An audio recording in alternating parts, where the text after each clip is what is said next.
Wait for the audio to pick up.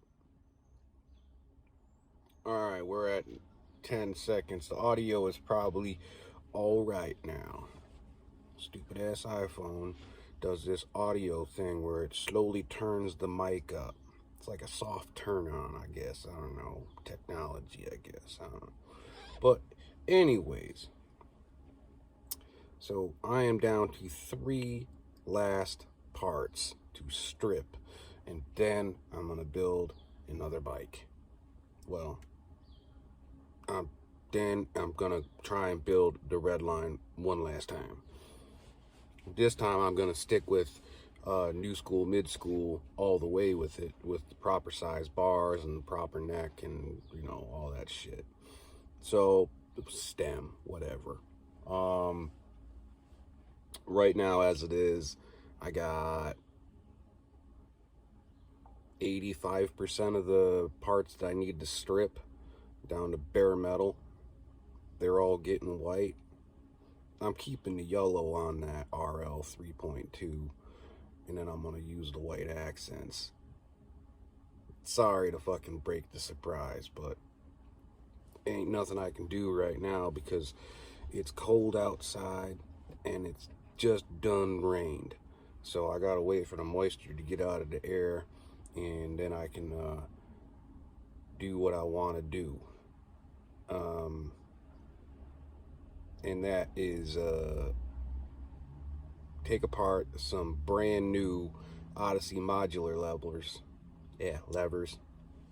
Put a B in there for some reason. Yes, including an M2. I'm not sure if the adjuster on that is anodized. If so, I got some oven cleaner for that.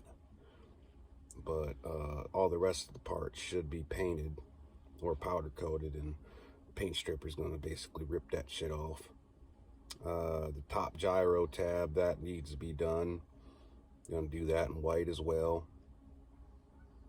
And that being all said and done, I should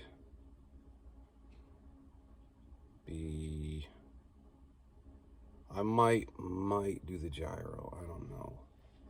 I don't know how the stripper is going to react to the lubrication in the bearings. If it'll strip it without fucking the bearings up, then I'll do it. But I don't know if it will. It's going to be an eyesore if I can't, because of the fact that if I can't strip the gyro is going to be black, which basically means it will probably be the only black part on the entire fucking frame, besides the spokes and half of the seat. I have a thing called PET. Some of you people in electronics that understand what that is. It's a cable cover. That's going to be white with silver accent. It's braided. The outside braid is white, and the internal braid is silver. So it'll kind of like it'll go with the theme a little bit, being the fact that you can't find white modular brake cables anymore. So it's just going to be easier this way. I mean, I could easily do the king cable in white, but the upper gyro cable is out of the because it's leaded on both sides, and I'm not gonna try and melt lead balls off so I can get the goddamn cable off and then put lead balls back on, because that is a pain in the ass. Back in the day, you could go to a bike shop and actually buy the ball encasement tool. But you can't get it anymore. What it was basically just like how black powder guys make the round ball for their black powder guns. It's just a tool that you put lead in and you heat it up, and then you pour it into the mold, which is basically like a clamp. And then once it cools down, you open it back up, and then you trim it up, and then you got a perfect good ball. But they don't sell that tool no more. Park tool, hey, you sell that tool again. You know, I get that you don't want to sell that tool because you're scared that people are going to burn themselves with, 750-degree lead. But you know what? It's about time we get that tool back, so we can actually modify gyros to what we want. Other than that, then basically I gotta get stuck to doing what I'm doing and just use the PET and just cover black gyro cables. The man that invented the gyro is no longer affiliated with you assholes. And he no longer makes the org. If he did, we'd have colors. Because originally that RL 3.2 came with an org gyro, even though the majority of all the hardware on that bike was Odyssey. You know why they did that, right? Because Odyssey stopped making colors.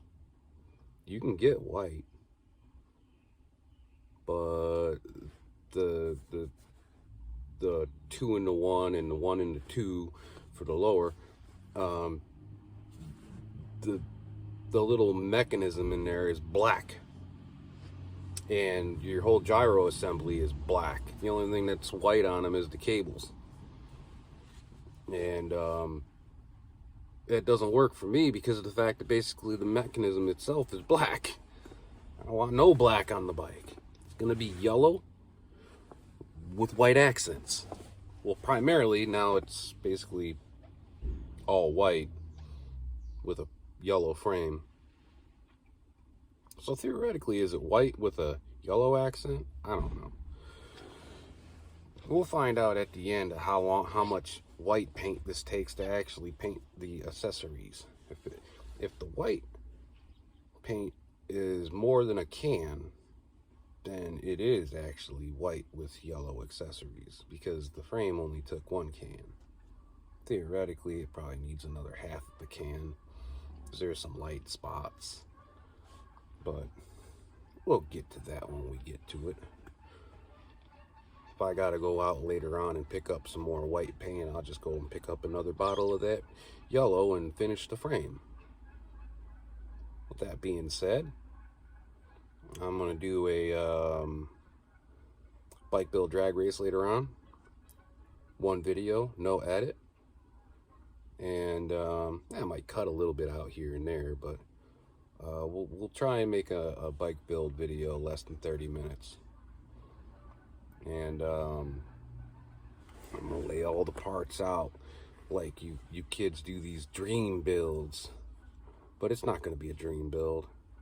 This is the first thing that I always say when I see a dream build and somebody's using clamp-on fucking 19mm 9 splines. I'm like, that's not a dream build. You didn't spend more than $80 on that crank. That's a poverty build. Poverty bike company, because I don't think that company even exists anymore. Boo-boo ass dream build. Shit. You know how much my dream build's gonna cost? $3,400. That's a dream build. That King Contender's gonna be fucking just Man, when I post that video, give me your address so I can send you some tissue so you can bust a load watching it, because of the fact that basically that goddamn bike is gonna look nasty as fuck. I'm gonna catch a tear when I fucking, biff the first time on it and scratch it, but it's not gonna be no goddamn wall art, I'll tell you that.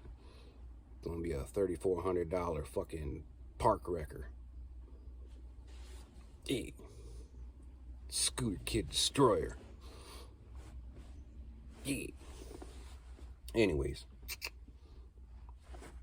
that's me. I'm clocking out.